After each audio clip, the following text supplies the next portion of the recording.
안녕하세요. 안녕하세요. 반갑습니다. 반갑습니다. 오늘 확진자 숫자가 또 최근에 있었던 글도 기록을 깨고 한 300명 가까이 되는 숫자로 나타난 것 같습니다. 옆에 나라들만 뭐라고 했는데 이제 남나라 탓할 것도 없고 비웃을 일도 없고 발등에 불 떨어질 듯한 그런 모습으로 또 현실을 바라보게 됩니다. 정말 조금만 방심하면 얼마나 터질지 어떤 모습으로 확산될지 감도 잡히지 않는 그런 상황 가운데 있습니다. 이런 상황을 허락하신 하나님의 뜻을 우리가 언제나 알 수 있을지 또 어떻게 분별할 수 있을지 다 알 수 없지만 정말 모든 상황 가운데서 더욱 말씀을 귀 기울이고 창념할 수 있는 성도가 되어야 되지 않나라는 생각을 합니다. 아무리 따져봐도 이 상황은 쉽게 벗어날 길은 보이지 않습니다. 우리의 마음을 더욱 무장시키고 또 우리의 신령을 더욱 강하게 하는 것만이 어쩌면 합당한 길이 아닐까 하는 생각을 하게 되면서 말씀에도 지혜를 얻게 되기를 또한 기도합니다. 사도행전 14장 후반부 보겠습니다. 14장 9절부터 28절까지 짧은 부분인데 제가 좀 함께 교제하기를 원했던 부분의 말씀이 들어있어서 이 부분으로 교제를 하기를 원합니다. 19절부터 28절까지인데요. 19절부터 22절까지 교독해서 읽도록 하겠습니다. 19절부터 22절입니다. 제가 먼저 읽겠습니다. 유대인들이 안디옥과 이고니온에서 와서 우리를 충동하니 그들이 돌로 바울을 쳐서 죽은 줄로 알고 시외로 끌어내치니라. 유다인들이 들었을 때 바울이 일어나 그 성에 들어갔다가 믿음의 나라에 복음을 그 성에서 전하여 많은 사람을 제자로 삼고 루스드라와 이고니온과 안디옥으로 돌아가서 제자들의 마음을 굳게 하여 이 믿음에 머물러 있으라 권하고 또 우리가 하나님의 나라에 들어가려면 많은 환난을 겪어야 할 것이라 하고. 오늘 성도님과 함께 교제하기를 원하는 말씀의 주제가 22절에 있는 말씀인데요. 이 믿음에 머물러 있으라는 권면입니다. 사도행전 14장 이제 1차 전도 여행이 마무리되는 과정입니다. 실제로 뒤에 지도를 보시면 알지만 1차 전도 여행은 짧은 코스예요. 물론 뭐 거리가 아주 짧은 건 아니지만 그 다른 전도 여행에 비해서 제일 짧은 단기간 코스를 갔습니다. 지금 터키 지역에 있는 지금 소아시아라고 부르는 그곳에 계속 이렇게 돌아가서 방향으로 올라가서 이렇게 갔다가 다시 거꾸로 돌아가서 안디옥으로 돌아가는 코스입니다. 거리상으로 제일 짧아요. 그러나 1차 전도 여행이기 때문에 즉 처음 시도하는 이방인들을 향한 하나님의 복음이 전파되는 첫 시도였기 때문에 참 의의가 크고 또 그 가운데 만나는 여러 가지 일들이 참 교훈이 많습니다. 오늘 교훈은 사도 바울의 생애에서 결코 잊을 수 없는 하루입니다.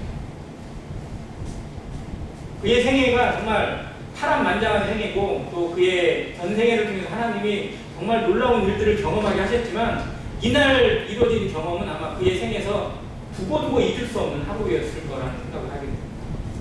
우리 생애에서 정말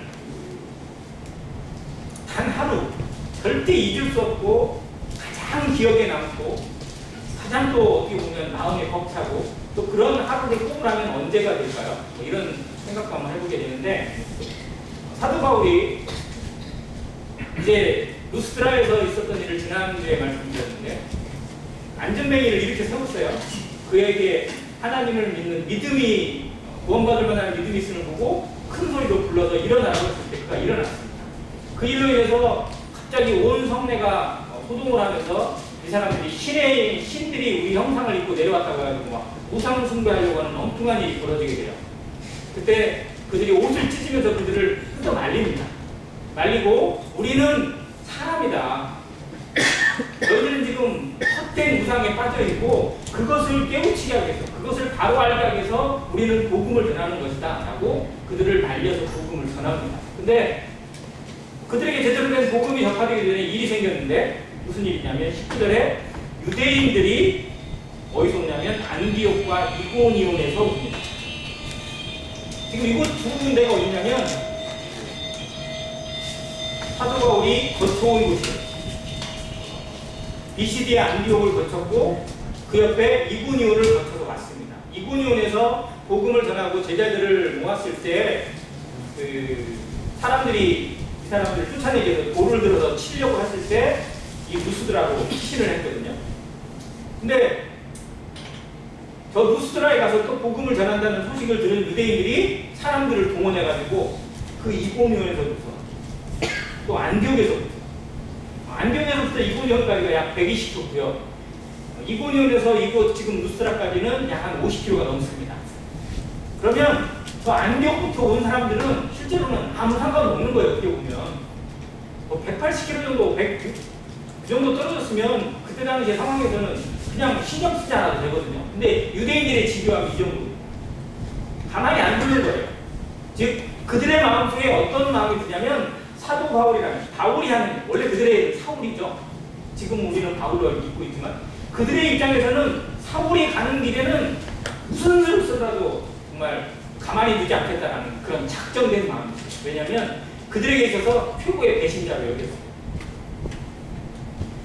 유대인들의 그 믿음을 위해서 유대인들이 가지고 있는 그 신앙을 지키기 위해서 교회를 핍박하는데 가장 앞장섰던 그리고 차세대 일꾼이고 자기들의 모든 것을 환호성을 받았던 그 사람이 확 돌아서 가지고는 복음을 전하고 예수 그리스도를 전하고 또 교회를 전파하고 있는 그 모습을 도저히 눈뜨고 못 보겠다. 저런 배신자는 정말 씨를 말려야 된다. 어떻게든 없애야 된다는 그런 사명감을 가지고 오는 사람들이 이 유대인들이에요. 이 유대인들의 종교성은요 지금도 마찬가지입니다. 세상에서 가장 무서운 전쟁은 누가 말해도 종교 전쟁이에요. 이 신앙으로 부딪히면요 타협이 없어요. 왜 이슬람이 무서워요? 그들은 타협하지 않아요. 그냥 자기들의 율법에 어긋나면 무조건 죽입니다. 자기들의 누이가 자기 이슬람이 아닌 다른 사람하고 만약 무슨 결혼 전에 성관계를 맺었다든지 그 사람하고 약혼을 했다든지 무슨 친하게 지냈는지 그러면 그 사람들이 어떻게 해요? 그 자기의 가족을 죽여요. 명예살인이라고 합니다. 이게 그들의 율법이에요. 자기 가족들은 자기가 책임을 지는 거예요. 그러니까 가장 가까운 사람들이 모여서 가서 죽여요. 대부분이 죽는 오빠나 뭐 이런 사람들이 가서 죽입니다. 그걸 아주 자랑스럽게 여겨요. 그게 이슬람. 그게 신앙이에요. 그들의 신앙. 즉 유대인들도 마찬가지입니다. 자기들이 가지고 있는 그 신앙에 대해서 반대하는 것에 대해서는 무슨 수를 써라도 징계를 내리고 핍박을 내리고 못하게 하고 가로막는 것이 하나님의 뜻이라고 여기고 있는 그런 사람들이에요. 수단과 방법을 가리지 않는 거죠. 지금 이 먼 거리를 쫓아와서 사도 바울을 해방놓고 그들을 쫓아내기 위해서 아니 심지어는 죽이기 위해서 편안히 들어있는 유대인들의 모습을 사도 바울 스스로도 알아요. 그 유대인들이 자기를 얼마나 미워하고 얼마나 죽이려고 하는지를 알고 있습니다. 가는 곳마다 만나요. 왜? 유대인들은 전 세계에 거의 다 퍼져 있는 그런 민족이기 때문에. 자, 그들을 향대해서 그들과 만나지 않을 방법은 뭐냐면 복음을 안 전하는 거예요. 그들에게 오해를 받지 않고 핍박을 받지 않고 억울한 일을 당하지 않으려면 복음을 전하지 않고 가만히 있으면 돼요. 그러나 사도 바울은 복음을 전하라고 택함을 받은 사람이었고 하나님의 뜻은 그의 입을 열어서 이방인들에게 복음을 전하는 것이었습니다. 누구를 만나든지 즉 무슨 일이 생겨도 부딪힐 수밖에 없는 그런 운명적인 구조를 가지고 있고 유대인들도 포기하지 않는다는 거죠. 사단도 결코 자기의 손을 놓거나 포기하지 않습니다. 성도들이 그 사명을 내려놓지 않고 교회가 그 사명을 내려놓지 않고 복음을 전하면 사단도 가만히 있지 않는다는 거예요. 세상을 동원해서든지 무슨 일을 동원해서든 간에 그 일을 회방을 놓고 성도들의 마음을 어렵게 하고 교회를 힘들게 만드는 것이 사단이 하는 일입니다. 그게 당연한 거예요. 그게 이상한 게 아니고 왜 하나님이 그렇게 내버려 두시는지 왜 이렇게 핍박을 당하게 내버려 두시는지가 아니라 그게 하나님 말씀에 당연한 겁니다. 성도들은 세상에서 핍박을 받을 수밖에 없어요. 왜? 예수님도 핍박을 받았고 예수님도 거절을 당했기 때문에. 하나님의 복음은 세상에서는 반드시 거절을 당하게 되어 있습니다. 우리가 세상에서 환영을 받거나 환대를 받거나 할 수 없어요. 우리는 어찌든 간에 거절을 당하고 핍박을 받고 또 오해를 받을 수 있습니다. 그럼에도 불구하고 그 걸음을 멈추지 않고 나아갈 수 있는 건 믿음입니다. 그리고 소망입니다. 그리고 하나님의 사랑입니다. 이 세 가지가 우리를 움직이게 만들고 우리로 말하게 하고 우리를 다시 일어서게 합니다. 하나님께서 심어주신 은혜와 평강이 우리로 다시 거기에 굴복하지 않고 나가게 만드는 것이죠. 이게 사도 바울이 보여준 신앙의 모습입니다. 그러니까 무리를 충동을 시켰어요. 거짓말을 동원하고 모든 것을 동원해가지고 사도 바울을 아예 자기들의 공공의 적으로 만들어버렸어요. 그리고 여기서 어떻게 합니까? 그들이 뭘로요? 돌로 바울을 쳐서. 지금 여기에 한 구절로 아주 간단하게 나와서 그렇지 이 상황이 얼마나 치열했을까요? 얼마나 살벌했을까요? 한번 생각해 보세요. 사도 바울은 복음을 전하고 있습니다. 사람들에게 복음을 듣는 사람들이 있어요. 그런데 갑자기 유대인 무리들이 막 쳐들어와가지고는 거기를 둘러싸고 사람들을 쫓아내고 바울과 그 일행의 무리들을 특히 바울을 가장 아웃내 놓고 자기들의 말로 완전히 공격을 하고 그냥 자기들이 재판을 하는 거예요. 흔히 말하는 무슨 재판이요? 6.25 때 우리나라 사람들이 억울하게 많이 당한 재판. 인민재판이죠. 변호할 기회도 없어요. 그냥 일반적으로 그냥 사람들의 소리에 의해서 그냥 재판해가지고 결론을 내려버리고. 예수님도 어떻게 보면 이렇게 당하신 거죠, 실장은. 근데 사도 바울도 그렇게 당했어요. 그리고 자기들끼리 정해놓고 사형, 언도를 내리고 돌을 던진 겁니다. 성도들이 그 주변에 같이 있던 동역자들이 손을 써볼 겨를도 없이 사도 바울은 돌멩이를 맞기 시작하는 거예요. 이 상황이 얼마나 끔찍하고 얼마나 무서웠을까요? 얼마나 살벌했을까요? 우리는 지금 이걸 말씀으로 그냥 한 구절의 말씀으로 읽으니까 그런지 정말 한번 상상을 해보세요. 갑자기 복음을 전하다가 돌멩이가 날아온다고 생각해보세요. 억울한 소리를 한마디 듣는 것도 정말 힘든 일인데 정말로 돌이 날아옵니다. 수많은 사람들이 자기를 향해서 죽일 듯이 달려들면서 돌을 던지고 있어요. 사도 바울이 그 돌을 맞습니다. 그런데 이 말씀이 뭡니까? 죽었어요. 죽을 뻔했으니까 내버리는 게 아니라 실제로 그들은 사도 바울이 죽은 거예요. 자기들의 목표가 사도 바울을 죽이는 겁니다. 죽였어요. 죽었다고 생각하고 죽은 자를 확인하고 그냥 시내 밖으로 그냥 내버린 거예요. 성도들은 꼼짝 못하고 당한 거죠. 억울하지만. 이 상황을 한번 생각하면서 바울의 입장에서 그 돌멩이가 날려올 때, 자신을 향해서 날려올 때 어떤 생각이 들었을까요?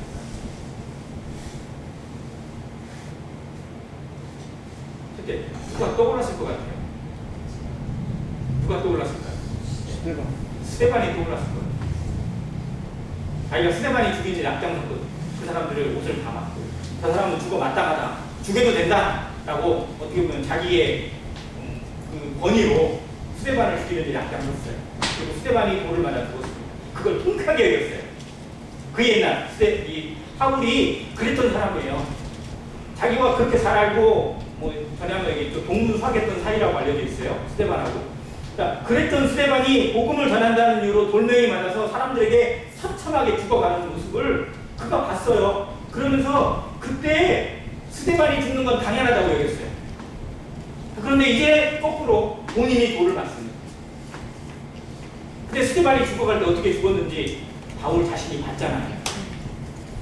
억울하게 죽어가면서도 정말 그 피를 터지고 머리가 터지고 온몸이 돌멩이에 맞아서 찢어지면서도 죽어가면서 뭐라고 기도를 했냐면 아버지여 이 죄를 저들에게 돌리지 마옵소서라고 예수님의 십자가의 기도를 드리고 스데반이 순교를 했어요. 그 기도 소리가 그의 음성과 그의 평온했던 모습 천사보다도 밝은 그의 모습을 사도 바울이 똑똑히 봤습니다. 아마 그 모습을 그는 떠올렸을 거예요. 그러면서 아마 그 스데반의 얼굴을 떠올리고 스데반의 기도를 떠올리면서 바울 스스로도 아마 그렇게 기도하지 않았을까 생각합니다. 내 인생을 하나님이 여기서 마치게 하시는구나. 아쉽지만 하나님이 내 인생을 여기서 끝나게 하신다면 그냥 하나님께 맡기겠다라는 그런 마음으로 이 죄를 저들에게 돌리지 말아달라는 기도는 나와 있지 않지만 아마 그런 마음으로 기도하면서 그 돌을 받지 않았을까라는 생각을 합니다. 이건 제 생각이에요. 그냥. 근데 그렇게 기도하고 그는 죽었습니다. 거기서 죽었어요. 스데반이 죽은 것처럼 그도 죽은 거나 마찬가지였어요. 그런데 사람들이, 제자들이 그를 장사 지내려고 이제 둘러섰을 때 보니까 갑자기 무슨 일이 일어났어요? 제자들이 둘러섰을 때에 바울이 일어납니다. 바울이 죽은 척 한 거야. 이거 빨리 피해야 돼. 어떻게 되든 숨을 멈추고 아무튼 나 죽은 척 해야지 해가지고 죽은 척 하고 있다가 이제 다 가고 나니까 눈을 뜨고 이제 일어났을까요? 골뱅이 맞으면서 그런 생각할 수 있어요. 아니 실제 죽었어요. 성경의 기록은 정말로 진리입니다. 바울이 죽었어요. 어떻게 보면 죽은 거랑 저는 죽기 직전이라고보다는 죽었다고 저는 정말 믿습니다. 그런데 하나님이 다시 살리신 거예요. 생명의 근원, 생명을 창조하시는 하나님은 죽이기도 하시고 살리기도 하십니다. 예수님이 십자가에 죽으실 그 순간에, 예수님이 운명하실 그 순간에 무덤들이 열리고 많은 사람들이 일어났나요? 안 일어났나요? 일어났어요. 정말 수많은 사람들이 일어났습니다. 예수님의 생명이 드려지는 그 순간에 엄청나게 많은 생명, 그리고 우리도 실제로는 그 생명으로 살아난 자들이잖아요. 하나님이 이 바울에게 다시 생명을 부여하셨어요. 다시 살게 하셨어요. 유대인들은 돌멩이로 그에게 죽음을 뺏어갔지만, 그에게 생명을 뺏어갔지만 하나님은 다시 주셨습니다. 왜요? 아직 때가 되지 않았다. 그에게 하나님이 맡기신 사명, 주님이 부르신 그 사명이 아직 남아있다는 것을 의미합니다. 우리가 살고 있다는 의미는, 우리가 살아가고 있다는 의미는, 내게 생명이 있다는 의미는 하나님이 내게 맡긴 사명이 아직 있다는 의미로 받으시면 합당합니다. 내 일이 남아있고 내가 해야 될 일이 남아있는 것도 맞지만요, 하나님이 내게 맡기신 일이 아직 남아있다는 것으로 받으시길 바랍니다. 사명의 가치입니다. 사명자의 생명은 죽지 않는다. 그 사명이 다하는 날까지 라고 리빙스턴이 고백을 한 기록이 있습니다. 사도 바울은 아나니아라는 그 사람에게 안수를 받고 그 눈이 떼졌는데요. 그때 예수님이 아나니아를 부르면서 저쪽으로 가보면, 직가라는 거리에 가보면 사울이라는 사람이 눈을 못 뜨고 지금 기다리고 있다. 그 사람에게 가서 안수하고 내 뜻을 전해라 라고 명령을 내려요. 그때 아나니아가 뭐라고 하냐면, 저도 그 사람을 아는데요, 그 사람은 정말 나쁜 놈입니다. 교회를 그렇게 핍박을 하고 성도들을 죽이고 여기도 우리를 잡아서 가두려고 해서 온 사람이에요. 하는 예수님, 좀 그 사람에게 가라는 건 좀 너무하지 않습니까? 라고 했을 때, 가라. 그는 이방인을 위해서, 저 이방 세계의 복음을 전하기 위해서 내가 택한 나의 그릇이라고 얘기해요. 그러면서 그 구조를 합니다. 사도행전 9장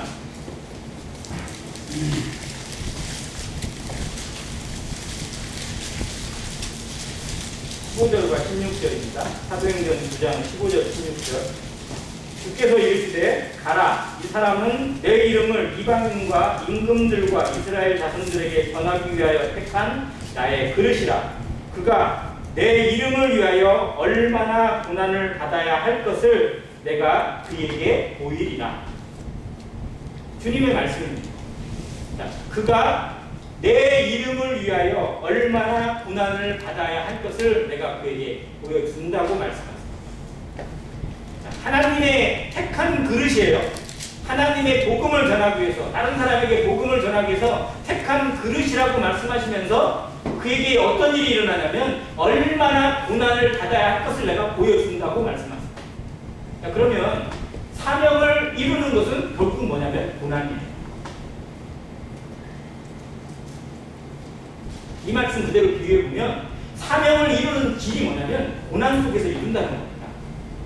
그래서 사도 바울에게 얼마나 고난을 받을지, 얼마나 힘들어야 될지 그걸 미리 보여주신다는 거예요. 3일 동안 보여주신 거예요. 물론 영광도 보여주셨지만. 그래서 사도 바울은 자기가 돌멩이를 맞을 때 예수님의 말씀을 떠올렸어요. 예수님이 보여주신 것이 떠올랐어요. 그 소망이 떠오른 거예요. 아, 이것이 주님의 길이구나. 이것이 주님이 지신 십자가의 길이고, 이것이 믿음의 길이고, 이것이 복음의 길이구나 라고 받아들였습니다. 우리가 주님을 위해서 또 의를 위해서 핍박을 받을 때에 기뻐할 수 있는 이유가 여기에 있습니다. 이것이 주님의 길이고 이것이 복음의 길이고 이것이 생명을 건지는 하나님의 길이라는 사실입니다. 자기의 십자가를 지고 자기를 등이라고 가는 길, 그러면서 고난을 거부한다면 그건 거짓말입니다. 누구든지 나를 따라오려거든 자기를 부인하고 날마다 자기 십자가를 지고 나를 쫓을 것이니라고 하셨어요. 십자가를 진다는 의미가 뭔가요? 고난을 짊어지는 겁니다. 희생을 짊어지는 거고요. 아픔과 눈물을 짊어지는 거예요. 감당하는 겁니다. 그걸 감수하고 가는 것이 주님의 길이고 제자의 길입니다. 복음의 길은 그냥 걷어 이루어지는 것은 아닙니다. 생명은 그냥 걷어 얻어지는 것은 결코 아닙니다. 그만한 투자하지 않고 그만한 것을 감수하지 않고 그만한 희생을 따르지 않으면서 생명이 걷어지길 바란다면 그건 거짓말. 뿌린 대로 거두게 하시는 하나님, 뿌린 만큼 거두게 하시는 하나님의 은혜를 생각하면 생명은 고난을 통해서 정말 눈물을 통해서 그리고 피를 통해서 거두게 하시는 것입니다. 그래서 사도 바울이 이걸 직접 체험하고 있어요. 우리 삶에 이러한 체험을 하실지는 알 수 없지만 적어도 정말 우리를 통해서 복음의 길이 열리고 생명의 길이 열리고 복음의 눈이 이 교회를 통해서 나타나길 바란다면 고난을 두려워하지 않고 핍박이나 환난이나 어떠한 사람들의 오해, 세상에서의 환난을 환영할 수 있는 담대함이 필요하다고 저는 믿습니다. 사람들에게 억울함을 받고 오해를 받고 또 심지어 좀 거짓말로 인해서 또 모욕을 받는 한이 있더라도 그것이 주님을 위한 길이라면 생명을 위한 길이라면 내가 기꺼이 감수할 수 있는 것, 그것이 저는 제자의 길이라고 했습니다. 바울이 그걸 몸소 체험해 보였습니다. 그렇게 하고 이제 일어났어요. 살아난 겁니다. 제자들이 죽은 줄 알고 얼마나 실망했겠어요. 바나바는 얼마나 마음에 상심이 컸겠어요. 이 아름다운 동역자 정말 일을 제대로 해보기도 전에 스데반도 그렇게 아깝게 갔는데 바울은 더 아깝구나 이런 마음이 들었을 텐데 하나님이 살리셨어요. 그 자리에서 다시 일어났어요. 그리고 이제 다시 살아났어요. 그럼 어디로 가야 될까요? 저 같으면 그게 안 가요. 그 성에는 안 갈 것 같아요. 적어도 나중에 가더라고요. 근데 바울은 어디로 가요? 이튿날 바울이 일어나 그 성에 들어갔다가 그 성이 어디죠? 루스드라입니다. 자기를 돌멩이로 쳐서 죽인 성이에요. 자, 그 사람들이 거기에 있어요? 없어요? 그대로 있어요. 거기에 그 사람들이 머물러 있는 그 성에 그대로 있어요. 두려워하지 않는 것. 나를 반대하고 나를 핍박하는 사람, 나에게 억울함을 끼치는 사람 우리는 피하고 싶습니다. 상대하기 싫어요. 그런데 믿음은 그 사람도 상대하게 합니다. 그 사람도 품게 합니다. 그 사람도 기꺼이 반영하고 기꺼이 품을 수 있는 담대함, 그건 오직 믿음만 가능합니다. 성도만이 가능한 것입니다. 예수님이 그렇게 하셨잖아요.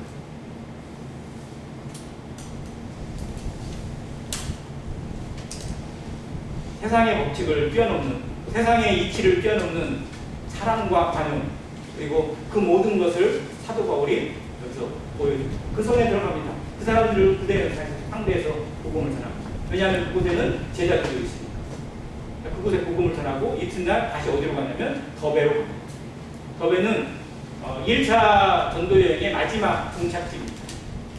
물론 그것을 종착지 정하고 간 건 아니겠지만 하나님이 거기까지 전하게 했어요.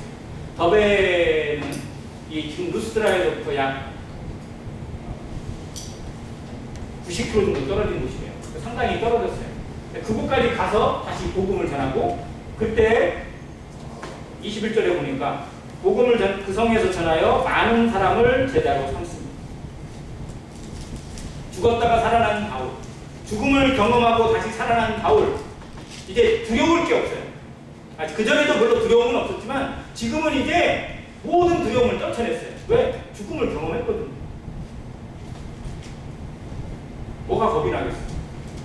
죽음도 겪고 죽음도 막을 수 없고 돌멩이도 막을 수 없고 정말 그 무엇도 막을 수 없는 복음의 사람, 하나님의 사람. 그 걸음으로 더베에 가서 복음을 전했는데 얼마나 담대했어요. 얼마나 그의 목소리에, 그의 이 눈빛에, 그의 안면에 얼마나 하나님의 것으로 가득 차 있을까요? 정말 능력이 나타나는 그런 순간들을 보게 됩니다. 그 과정에 많은 사람들이 정말 제자가 되고 구원받고 하나님께 돌아오는 기적을 맛보게 합니다. 그곳에서 이제 제자로 삼습니다. 그리고 이제 그의 모든 사역들을 마무리해요. 그러면서 이제 돌아오는데요. 거꾸로예요. 더베에서 루스드라에서 이고니온으로, 이고니온에서 비시디아 안디옥으로. 처음에 갔던 곳과 반대의 여정을 했습니다. 자, 그곳에 계속 돌아가요. 거치는 곳마다 복음을 전했던 곳이고, 복음을 전했던 마다 하나님께서 은혜를 주셔서 믿는 자가 생겨나고 제자가 생겨나고 교회가 나오게 한 그곳들입니다. 그곳에 다시 들러서 그들에게 위로의 말을 전하고 이제 그들은 가요. 하나님이 처음 보냈던 그 수리아의 안디옥으로 돌아갑니다. 그런데 그 남겨진 자들에게 어떻게 보면 좀 어린아이 같고 아직 제대로 여물지 못하고 미성숙한 모습 가운데 머물 수 있잖아요. 그 성도들이. 왜냐하면 구원받은 지 오래 안 됐으니까. 그런데 그들을 남겨놓고 떠나는 사도 바울의 마음속에 좀 미련도 있을 거고 그렇지 않겠어요? 엄마가 정말 애기 남겨놓고 어디 떠나야 된다면 어떻게 편하게 갈 수 있겠어요? 근데 마치 그런 심정으로 떠나야 되는데 그들에게 해주는 말이 뭐냐면 22절에 제자들의 마음을 굳게 하여 이 믿음에 머물러 있으라 라고 권합니다. 같이 한번 따라해주세요. 이 믿음에 머물러 있으라.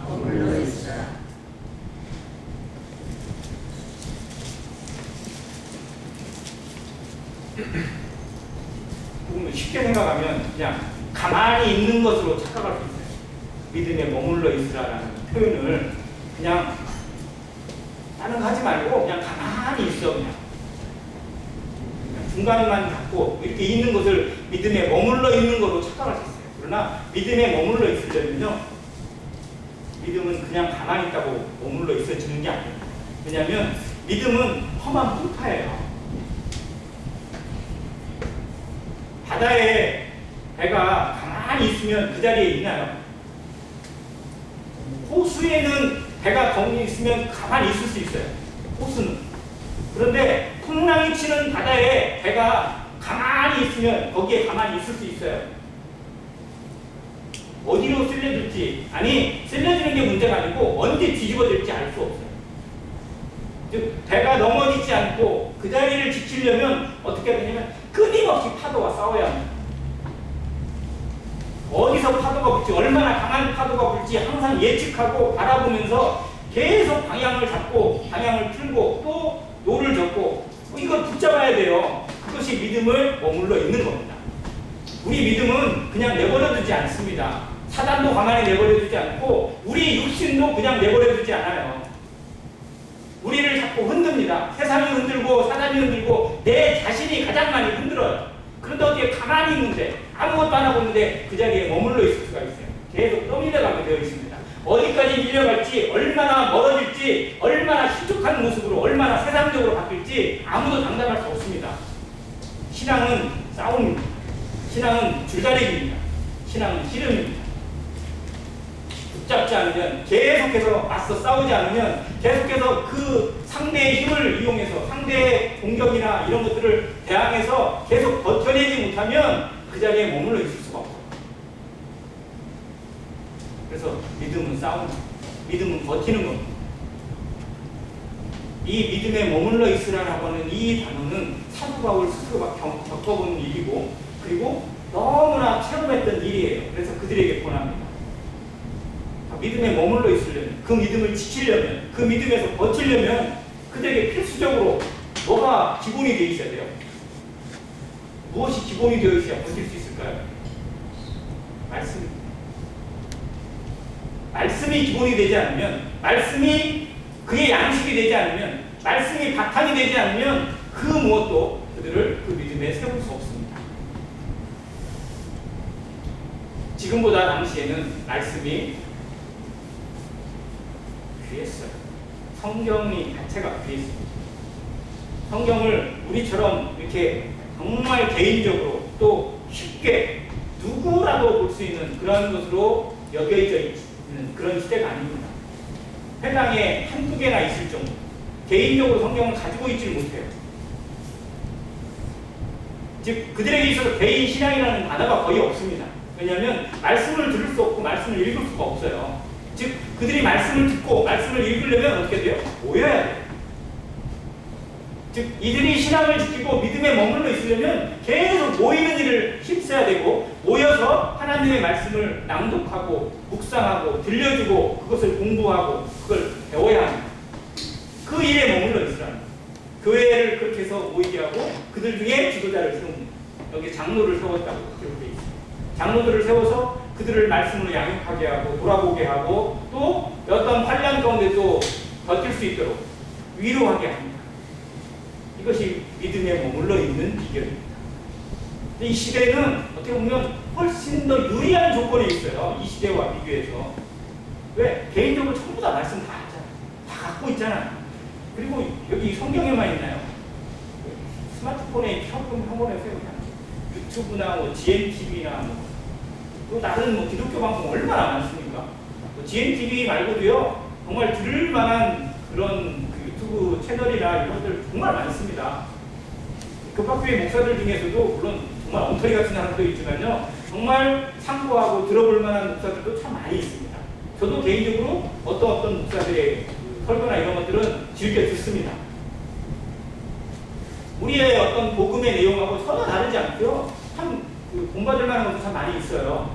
자, 그런 것들이 얼마나 많아요. 그런데도 불구하고 우리의 믿음이 정말 이 시대에 있는 성도들과 비교해보면 더 굳건하다고 말할 수 있을까요? 더 강건하고 더 지혜롭고 더 지식에 탄탄하고 그렇다고 감히 말할 수 있을까요? 말할 자신이 없더라고요. 왜냐하면 이 시대는 환난을 피하는 시대입니다. 환난을 비껴가는 시대. 환난에 맞서 싸우기보다는 어떻게든 그냥 요리들이 피하고 그냥 대충 넘어가려고 하는 그런 것들이 우리 가운데 스며들어 있는 시대. 교회가 환난에 직면하기보다는 환난을 적당한 수준에서 막고 적당한 수준에서 벗어나고자 하는 때가 바로 이 시대가 아닙니다. 그야말로 라오디게아 교회에 주신 것처럼 미지근한 신앙 가운데 많이 있는 시대가 바로 이 시대가 아닌가라는 생각을 해보게 돼요. 그래서 아닌 것은 정말 뭐 부정하거나 거절하거나 또 아예 안 모이거나 뭐 그건 아니에요. 그런데 그렇다고 해서 정말 열렬한 사모함이나 간절함이나 뜨거움이나 뭐 이런 것이 느껴지는 또 그것도 아니에요. 그냥 적당한 수준에 우리의 모습이 참 그렇지 않는가라는 생각을 해보게 될 때 한편에서 아니 주님은 정말 우리를 어떻게 보실지 내가 나를 보는 게 아니고 주님이 나를 보실 때 주님 우리 교회를 보실 때 주님이 이 시대를 보실 때 어떠한 마음으로 바라보고 계실지 그건 우리의 영안으로 바라보고 지혜를 배우기 원하는 마음이었습니다. 그렇게 해서 믿음에 머물러 있으라는 놀라운 교훈의 말을 전하고 또 이 말을 합니다. 우리가 하나님의 나라에 들어가려면 뭐를 겪어야 한다고요? 많은 환난을 겪어야 할 것입니다. 이건 당연하다는 거예요. 환난을 이상하게 여기고 피하려고 하지 말고 그걸 당연히 받아들여요. 환영하라는 겁니다. 기뻐하라는 거예요. 그래서 로마서 5장 공부할 때 했던 것처럼 그러므로 우리가 뭐 중에서 환난 가운데서도 즐거워한다고. 왜? 환난은 인내를, 인내는 연단을, 연단은 소망을 이루는 줄 알기 때문에 기뻐합니다. 우리에게 주어지는 환난이 있습니까? 삶 속에 환난이 있습니까? 내 개인적으로 환난이 있습니까? 교회에 환난이 있습니까? 이 세상에서 오는 코로나의 환난이 있고 또 여러 가지 시험들이 있습니까? 그걸 정말 기쁨으로 받을 수 있는 연단의 과정으로 삼고 소망을 더욱 공고히 할 수 있는 그런 성도가 된다면 우리에게 정말 영의 양식, 영적인 능력, 영성이 더욱 채워져가는 기회가 되게 하실 거라고 저는 믿습니다. 자, 그렇게 하고 이제 비시디아를 지나서 밤빌리아를 갑니다. 그리고 그곳에 버가에 가서 전하고 아달리아라는 항구로 갑니다. 그리고 그곳 항구에서 배를 타고 이제 처음에 왔던 안디옥으로 돌아갑니다. 이렇게 해서 1차 전도여행이 마쳐져요. 안디옥에 화성을 한 교회입니다. 안디옥 교회에서 화성을 했잖아요. 그리고 그들이 1년 동안 안디옥에서 가르치면서 하는 예자들을 했던 그 곳에 다시 돌아갑니다. 몇 년이 걸렸는지는 정확하게 알 수 없어요. 그러나 상당한 기간이 지났습니다. 그리고 그곳에 가서 27절에 그들이 이르러 교회를 모아 하나님이 함께 행하신 모든 일과 이방인들에게 믿음의 문을 여신 것을 보고합니다. 교회 성도들을 모아서 무엇을 얘기하냐면, 첫 번째는 하나님이 함께 행하신 모든 일. 우리가 행한 일이 아니라 우리가 어떠한 일을 경험하고 우리가 어디를 갔고 어디에서 무엇을 했고 뭐를 만나고 누구를 어떻게 구원시켰고 누구에게 어떻게 했고 이게 아니라 뭐예요? 누가 행한 것? 하나님이 그들과 함께 행하신 일. 그들은 하나님과 함께 걸어갔고 하나님과 함께 배 탔고 하나님과 함께 고난받았고 하나님과 함께 말씀을 선포했습니다. 모든 것이 하나님과 함께하는, 즉 성령의 이끌심에서 성령이 말하게 하시고 성령이 보내시고 성령이 머물게 하시는 그곳에 머물렀습니다. 우리의 삶이 정말 이들이 고백했던 것처럼, 이들이 보고했던 삶처럼 하나님이 함께 행하시는 삶이 되기를 간절히 기도합니다. 교회는 하나님의 집입니다. 그리스도는 교회의 머리십니다. 우리의 머리십니다. 우리의 모든 것을 주관하시고 통제하시고 명령하고 그리고 모든 것을 다 책임지시는 그분이 바로 그리스도십니다. 나는 그분의 지시를 따라서, 그분의 명령을 따라서, 그분의 모든 뜻을 따라서 존재하는 지체들입니다. 우리가 이 교회의 비밀을 너무나 잘 알고 있는데도, 그런데 머리의 지시가 아니라, 머리의 명령이 아니라, 머리의 뜻이 아니라, 과연 얼마나 많은 순간에 내 뜻으로, 내 생각으로, 내 고집으로 우리의 인생을 낭비하고 있고 내 삶을 헛되게 하고 있는지 한번 생각해 보기 바랍니다. 과연 나의 모든 삶에 하나님이 함께 하시는 부분과 내 임의대로 행하는 부분은 얼마나 많은지, 이 삶이 결편해지지 못하면, 이 삶이 자백되지 못하면, 이 삶이 정말 하나님 앞에 온전한 회개가 이루어지지 못한다면 과연 나를 통해서 하나님이 무슨 영광을 받을 수 있을까요? 우리 교회에서 하나님의 뜻이 서지 못한다면, 하나님의 말씀이 서지 못한다면 무엇으로 하나님께 영광을 돌릴 수 있어요? 예배 시간으로?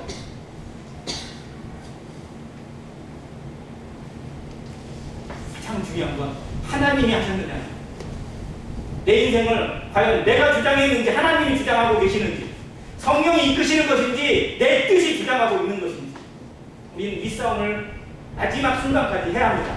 성도의 싸움은, 성도의 성화는 결국 이거예요. 내가 하느냐 하나님이 하시느냐, 내가 이끌고 가느냐 성령이 나를 통해서 이끌어가고 계시는 거예요. 정말 알다가도 모르고 정말 알 것 같다가도 정말 어려운 부분입니다. 되는 것 같다가도 또 아닌 것 같고, 뭔가 이루어지는 것 같은데 또 어느 순간 돌아보면 내가 나와 있고, 끊임없는 반복이고요. 결국 끊임없이 자기를 죽이지 못하는, 나를 내려놓지 못하는, 내가 십자가에 죽은 존재라는 사실을 매일매일 고백하지 않으면, 사도 바울이 고백한 것처럼 나는 일주일마다 죽노라? 아니잖아요. 나는 날마다 죽노라고 고백했던 그 고백을 왜 우리가 배워야 하는지 여기에 나타나 있습니다. 하나님이 행하신 것을 우리 삶에 나타내는, 이것이 보고입니다. 하나님 앞에 보고해야 됩니다.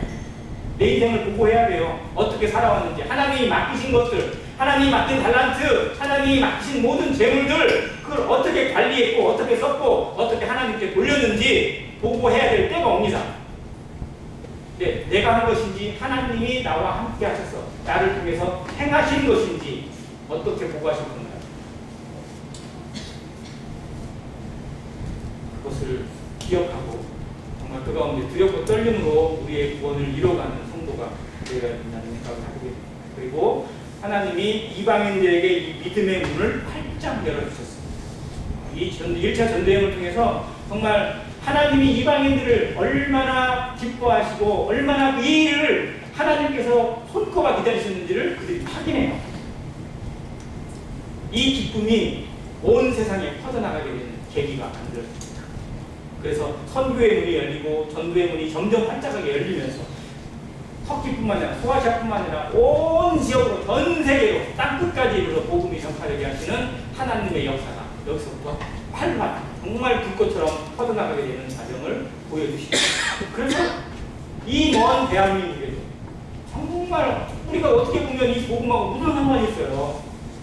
누가 환영을 했고 누가 듣고자 했어요? 정말 그렇게 못 들어오게 하고 그렇게 못 전하게 하고 그냥 전하기만 하면 죽이려고 하고 그렇게 난리를 쳤는데도 불구하고 복음의 문을 결코 막지 못해서 우리에게도, 나 같은 자에게도 복음의 은혜가, 하나님의 성령의 역사가 나타나도록 이끄신 이 기적을 우리는 보고 있습니다.